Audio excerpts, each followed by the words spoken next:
اولاد ایسی بھی ہوتی ہے جو والدین کے لیے ایسٹ بن جائے، صدقہ جاریہ بن جائے۔ عام قاعدہ کیا ہے، عام قانون کیا ہے کہ ان کی محبت، انہیں اچھے سے اچھا کھلانا ہے، اچھے سے اچھا پہنانا ہے، تعلیم اعلیٰ کرانی ہے، امریکن اسکول میں داخل کرنا ہے، جائز ذرائع سے ممکن نہیں ہے، حرام سے کماؤ، مارے گئے، برباد ہو گئے۔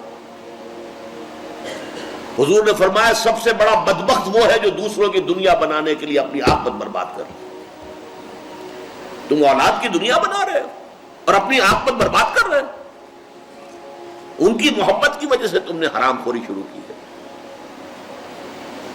ان من ازواجکم واولادکم عدو لکم فاحذروہ، یقیناً تمہاری اولاد اور تمہارے بیویوں میں سے تمہارے دشمن ہیں، بس بچ کر رہو، محفوظ رہو، be on the guard, be on the alert, کہیں ایسا نہ غفلت ہو اور وہ محبت چمکے سے آ کر اور آپ کے دل میں براجمان ہو جائے اللہ کی محبت سے اوپر اور آپ کو پتہ بھی نہ چلے۔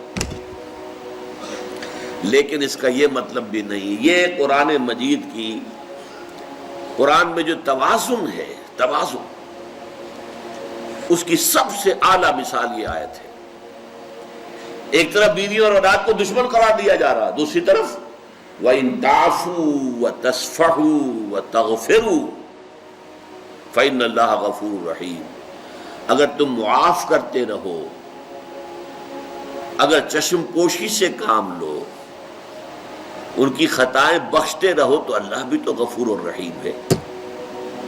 تین الفاظ ہم مانی، یعنی یہ نہیں ہو جانا چاہیے کہ گھر کا معاملہ جو ہے وہ ایک جنگ کا نقشہ، جنگ کے میدان کا نقشہ پیش کر رہا، ہر وقت جو ہے لان تان ڈان ڈپٹ، نہیں، اس سے تو رد عمل بھی پیدا ہو سکتا ہے، ضد پیدا ہو جاتی ہے۔ اکثر مذہبی گھرانوں کے ساتھ یہ حادثے پیش آتے ہیں، بیجا زبردستی، جبر، نتیجہ کیا ہوتا ہے؟ رد عمل، بغاوت، اکثر۔